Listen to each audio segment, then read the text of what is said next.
I'm Jake Taylor, 28 years old. I work in event planning. Right after joining the company, I was assigned to sales and quickly learned the ropes. Of course, results didn't come immediately, but now I'm starting to see some success. Thank you, and I look forward to working with you. Today, I was making a sales call to Blue River Projects, one of the industry's big players.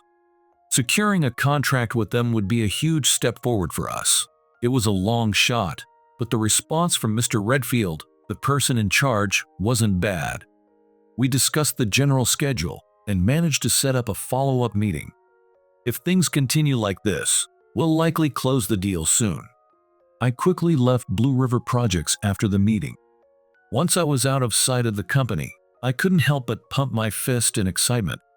It wasn't about the promotion or praise, it was the thrill of landing a big deal. That excitement coursed through my body, filling me with something akin to confidence. I'm gonna make this deal a success for sure. With strong determination, I began walking. However, my steps were halted by someone's malice. "What do you mean by this? You're being transferred to the countryside branch starting tomorrow. Sorry, I won't get to see your face around." The plan with Blue River Projects was moving forward, and we were finally seeing the big picture. Just as we were on the verge of closing the deal, I was called in by Mr. Brown. What he told me was a sudden transfer. It was abrupt and without justification. Of course, I hadn't made any major mistakes that would warrant a transfer. "We need to move forward with the Blue River Projects deal." "Oh, that's too much for you to handle." "I'll take it over." "No way." For a moment, my mind went blank. Mr. Brown's words swirled in my head as I struggled to understand what had just happened. Unable to accept the reality in front of me, my thoughts came to a standstill. "Please, tell me why. Was there a problem?" My voice trembled and cracked. It was as if someone else had taken over my voice. Desperately trying to stay calm, I could hear my heartbeat pounding in my ears. "It's pointless to tell you. Just do as you're told." Mr. Brown's words were cold. He wore a mocking smile, seemingly enjoying my confusion and distress. I wanted to say something back, but no words came out. Questions and frustrations bubbled up inside me, but I couldn't put them into words. "You'll regret this." "No, I won't," I muttered, but Mr. Brown just smirked, leaving me no choice but to leave the room in humiliation. Is this really happening? What did I do to deserve this? Questions swirled in my mind. Frustration grew towards both Mr. Brown and my own inability to change the situation. I placed my hands on the desk and took a deep breath. Still confused, I knew I had to stay calm. No matter how I looked at it, this was obvious harassment. They must be trying to hinder me from closing the deal with Blue River Projects. And Mr. Brown probably plans to take over and claim the credit. Anger welled up inside me at the thought of my efforts being wasted. However, if I sue the company, nobody will help me. I'll have to step down from the negotiations and accept the transfer to the countryside. Anyway, I just have to keep fighting. I repeated those words in my mind over and over and just kept moving forward. Thus, I left the hustle and bustle of the city and started anew in the middle of nowhere. A town isolated from the noise, Glenwood Town. Surrounded by lush nature, this place will be my new workplace. The scenery from the train window is beautiful, and I feel like my soul is being cleansed, but it's not a pleasant trip. I'm being stripped of what I want to do and locked up in a remote place. When I get off the train, I'm stunned by the emptiness of the platform. The platform is neither crowded nor busy, like a web of timetables. There is no overwhelming information displayed on the electronic bulletin boards, and the dizzying mess of choosing only the necessary information is not here. There's only one person on the platform. Not even a lethargic station attendant, just a fare collection box. Rice fields stretch out in front of the station building, and the strangely open view makes me uneasy. I don't know what to do here. It feels like I'm being reminded of my own unreliability. "No, I'm gonna get back to headquarters as soon as possible," I say to myself. The dry wind blows, drowning out my words. There must have been a time of glory once. But the branch building is old, and time has left its mark beyond repair. A thin layer of dust covers the hallway, and a stillness that makes time feel frozen hangs in the air. The number of employees is probably very small compared to the building. It seems like half of it is vacant. My spirit, which I had tried to lift several times, was about to deflate again. Still, I pulled myself together and headed to the conference room to greet the employees. When I opened the door, a few employees were sitting there. They were all older, looking somewhat exhausted. "Hello, everyone. I'm Jake Taylor. I'll be working here from today." The employees just nodded slightly, showing no particular interest. A few half-hearted greetings were returned, and the formal introductions were made. "Oh, another one has fallen," their eyes seemed to say. Glenwood Branch was originally built for a large project. After the greetings, Mr. Anderson gave me a tour of the branch. As I suspected, the building was too large for the number of people. But that project failed. Now it exists only for profit adjustment. Only for profit adjustment? Yeah. That's why no one is motivated. No matter what we do here, it won't reach the headquarters. Mr. Anderson gave a bitter smile. Don't you feel the same way? It felt like he was asking me that. Is this my new workplace? How can I keep my motivation in a place like this? I felt like holding my head in my hands. You're still young. Don't pity me. I'll be back at headquarters soon. Good. I used to think that way too. I hope your passion lasts long. Or maybe it's easier if it cools down early? Mr. Anderson smiled faintly. I found it odd and almost frowned. After about a week, I was accustomed to my work at Glenwood Branch. I could say I performed my assigned tasks perfectly, because there was nothing to do. The branch's operations were formal, and no one even thought of new proposals or improvements. None of my proposed projects were met with any interest and were all rejected. Why don't we plan a new event to promote the local charm? Even if we do that, it's useless. We have no passion left. Jake, you shouldn't push yourself either. My efforts were in vain, with no results. I was just growing more impatient to get results and return to headquarters. Well, good luck. Mr. Anderson dismissed me lightly. From what I heard, Mr. Anderson was also full of passion when he first came to this branch. But he couldn't achieve results and eventually shared the same level of enthusiasm as everyone else. I continued to worry that if this kept up, my own passion would completely fade away. I was feeling particularly down when someone approached me. Jake, are you okay? You don't seem very energetic lately. Oh, Catherine. Sorry to make you worry. Catherine is a female colleague who is 1 year older than me. In this branch, where most people are much older, she's the only person I can talk to casually. Honestly, I'm starting to think that nothing I do here really matters. That's not true at all. I think your ideas are great, Jake. Catherine, I really want to revitalize our town. Her words snapped me out of my slump. There was a clear passion in her voice. Are you from this town, Catherine? Yes. I was born and raised here. She might be the only one at the Glenwood branch who still sees hope in this town. They say it used to be more lively, and people worked hard to make it flourish. Catherine sighed deeply. But after a major project failed, everyone gradually lost their motivation. Even so, you haven't given up on this town, have you? No, I don't want to give up. That's why I was so happy when you came, Jake. But I was already feeling discouraged. I couldn't meet her passionate gaze directly. Jake, why don't we tackle a new projects together? What? I want to do something to revitalize this town. Her enthusiasm was overwhelming, and she seemed like the sun to me. Though I don't have any specific ideas yet, she said, laughing a bit embarrassed. Coming up with ideas to revitalize this town isn't easy. However, having someone who knows Glenwood well to work with is reassuring.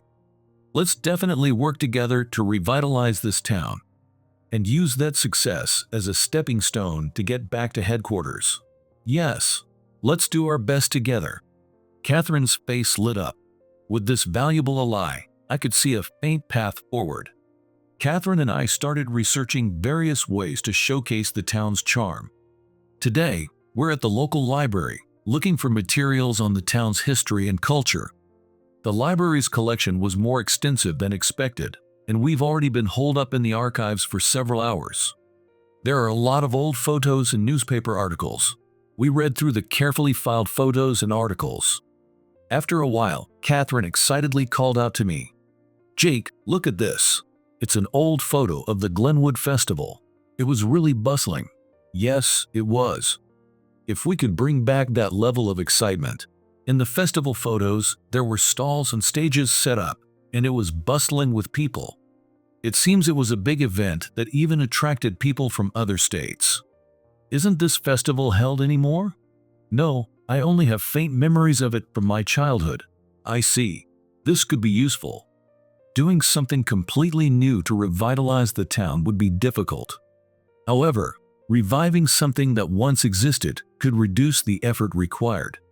It already has some recognition, and some know-how might still remain. Reviving the Glenwood Festival might not be a bad idea. Why don't we bring back this festival ourselves? What? We could start a project to recreate the excitement of the old festival. That's a great idea. Catherine agreed with my suggestion. She stared intently at the newspaper article about the Glenwood Festival.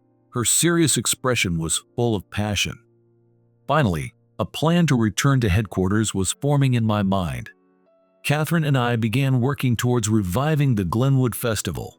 We conducted library research and interviews to meticulously investigate the scale and timing of the festival.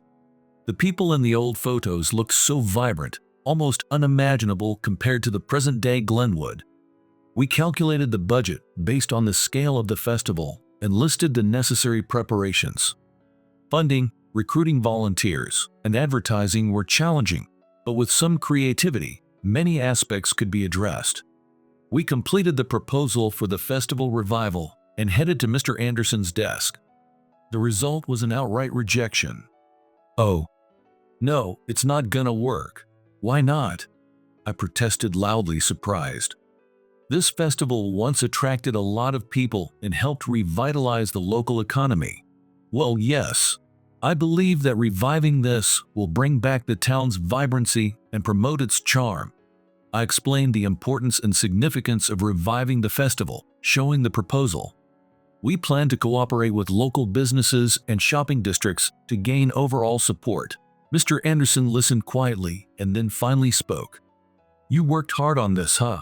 He looked over the documents, seeming exasperated. "If you had told me earlier, we could have avoided this waste of effort." "Waste of effort?" "Yeah, I don't mean to argue. Don't jump to conclusions." His nonchalant attitude took the wind out of my sails. "This is supposed to benefit the town. You might not know, but there was an attempt to revive this festival before." "What?" "But it ended in disaster. There was no mention of that in the materials. They probably spent a lot to keep the bad rumors at bay." He started speaking calmly. "The Glenwood branch itself was built with the hope of reviving the festival. That failed project was it then?" "Yes. I worked hard to uplift the town, but it failed? People just wanted to use local money for their own gain." Mr. Anderson's gaze grew distant. "Everyone was selfish, and it couldn't succeed. The plan failed, and the festival disappeared completely. All that remains is this building, standing like a reminder." His words were filled with deep regret. It was clear how painful that experience had been. In any case, a company-led festival revival is no longer possible. Understood. Indeed, what I've done was a waste of time. At the very least, our company can't lead the festival revival. I returned to my desk, holding the proposal, head in hands. My great idea was blocked by a thick wall of reality. "Hey, Jake," Catherine called out to me with concern. I just shook my head silently. "Sorry, Catherine. It's not possible." "I see." She didn't ask anymore. She must have heard my conversation with Mr. Anderson. What can I do now? It would be hard to return to the headquarters without achieving something significant. But without reviving the old festival, I had no other big ideas. If I aimed for small successes, who knows how long it would take? As I was feeling completely down, Catherine made a suggestion. Hey, how about we go on a picnic for a change of pace? Let's refresh. That weekend, Catherine and I went to a riverside spot. The summer sky was wide, and the clear air felt pleasant. The wind blew gently, making a rustling sound as it passed through the trees. This is exactly the time to relax. This place has been a favorite of mine for years, Catherine said as she efficiently set up the tent. When she mentioned a picnic, I imagined something casual. However, she effortlessly assembled a full-fledged tent and laid out outdoor tables and other gear. In no time, she had everything ready for a serious camping trip. Wow, you're amazing. I've heard setting up tents is hard. People who grew up around here are good at the outdoors. There's not much else to do, Catherine replied with a self-deprecating laugh. As she said that, she prepared a cute basket on the table. Inside were homemade sandwiches, making me feel delighted. I'm sorry for making you go to all this trouble. You must be having a tough time too, Catherine.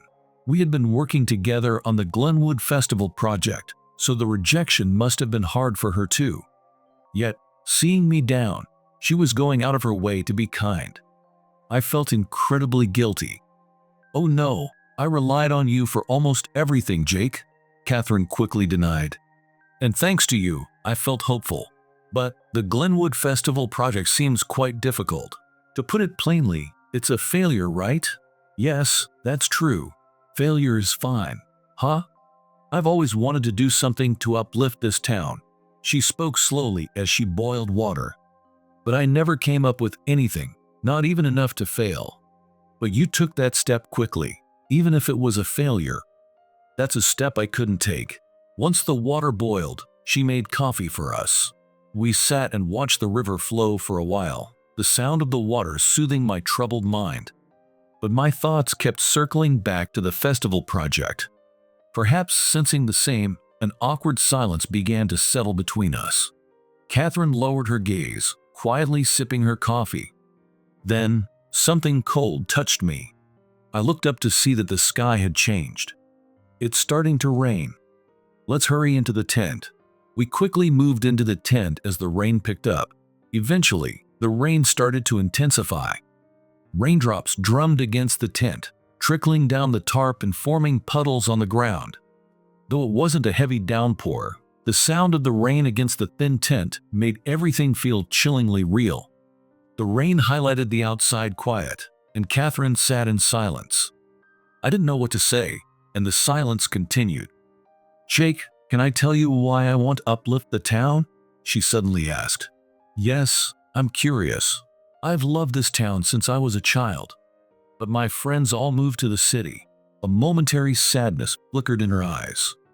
For me, this town is filled with precious memories with family and friends. Maybe that's what a hometown is. But everyone leaves it behind so easily.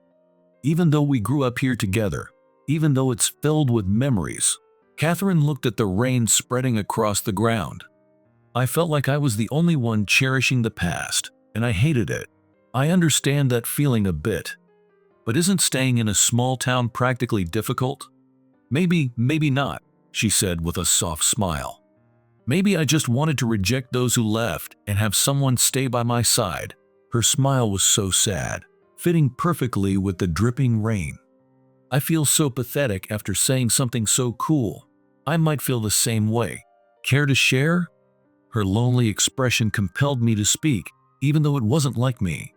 When my performance at the headquarters started to improve, I got transferred to Glenwood because of Mr. Brown's selfishness.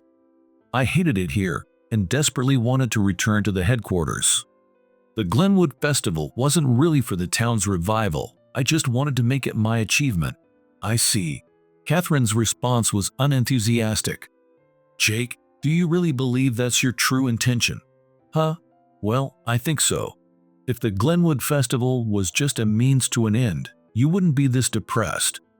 If all you wanted was to return to the headquarters, you'd be switching to another plan by now. Maybe she was right.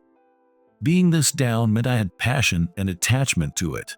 If my only goal was returning to the headquarters, I'd be channeling my energy into another plan.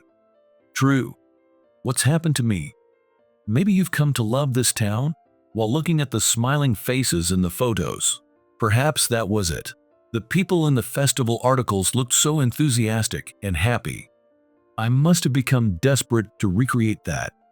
Well, about 60% of me still wants to go back to the headquarters. That's fine. A person with only one side is a strange thing, Catherine said with a mischievous smile. Her playful grin didn't suit her serious demeanor, and it made my heart race. I looked up and realized the rain had stopped. Sunlight was breaking through the clouds, making the wet ground sparkle. It felt both beautiful and treacherous to walk on. I was a contradiction, but maybe that was okay. Being beside Catherine made me think so. A few days later, with renewed determination, I approached Mr. Anderson's desk. Standing straight, I handed him the documents with a bit of nervousness. This is a proposal for a new project. Please review it. Mr. Anderson looked up from his work, his expression calm but slightly annoyed. You again? You come up with one thing after another. This is a major event to restore the town's vitality. I have prepared a detailed plan. You've only been here a short while, and now you're proposing something for the town's sake. He took the documents and began reading, not bothering to listen to my explanation. The heavy atmosphere finally passed, and he spoke, sounding somewhat exasperated. Jake, this is honestly quite a large-scale project. From his tone, I anticipated a harsh judgment. The budget is too high, and the risks are too great. I'm sorry, but we can't accept this. His words were expected. I took a deep breath and spoke again. Actually, this project has the support of Blue River Projects, a major firm. The moment he heard those words, Mr. Anderson's eyes widened in surprise. That's the largest company.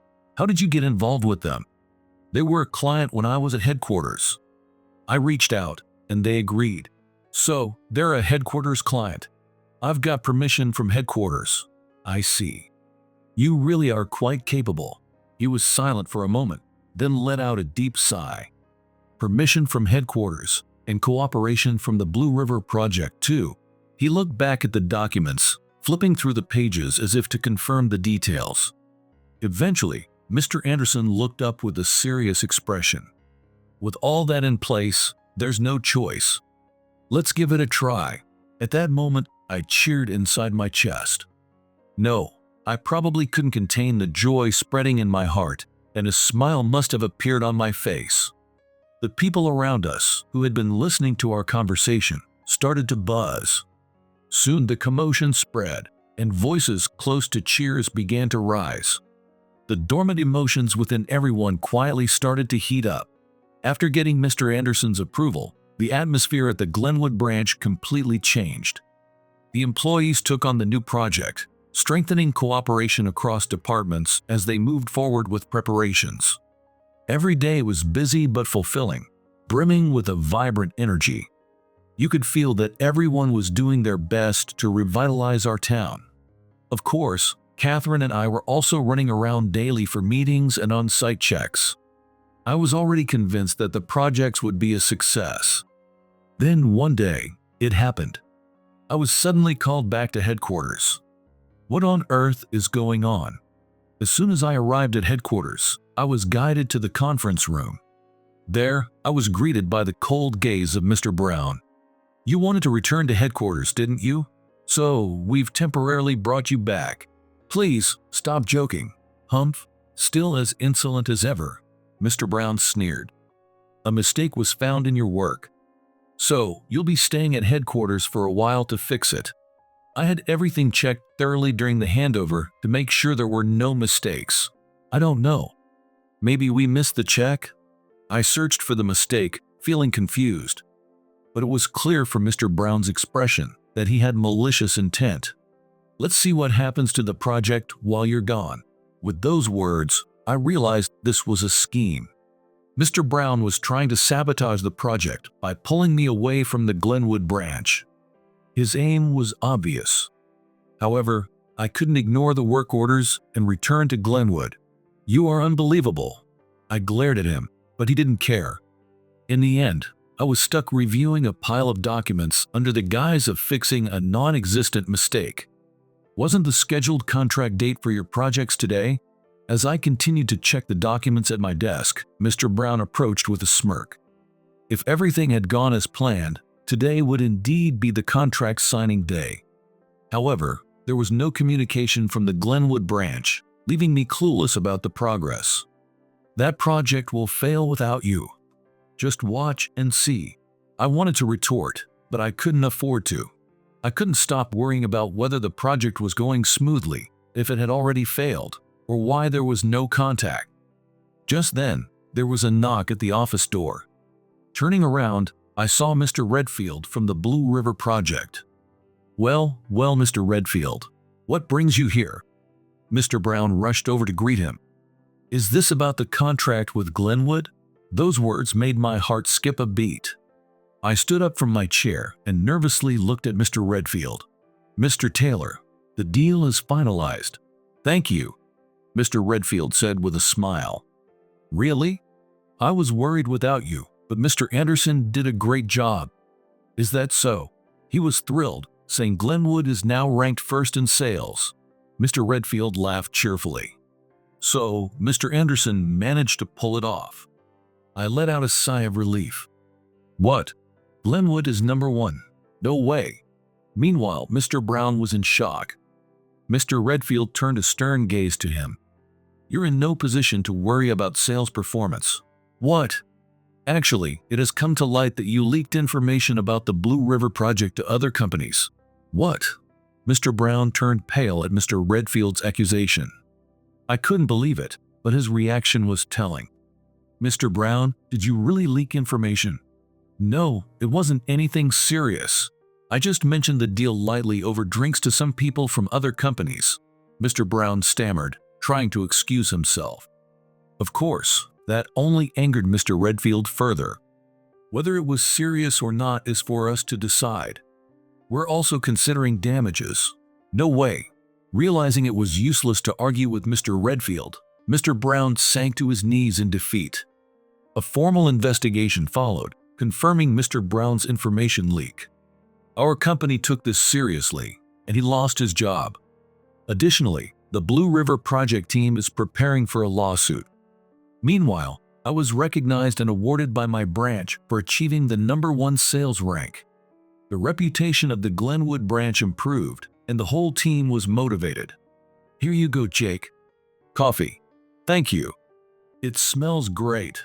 This weekend, I went camping again with Catherine by my favorite riverside. Enjoying the coffee she brewed, I relaxed and soaked in the pleasant atmosphere. The air was clean, and it was the perfect setting. Didn't you need to go back to headquarters? Oh, that? Catherine asked casually. It seemed she wasn't particularly curious. They called me back because of the consecutive #1 sales achievement. Yeah, but there was no need to return. Really? You were so eager to go back. So, would you come to the city with me? I asked, knowing the answer. That's why I stayed here. If we can camp here every weekend, then sure. You really love camping.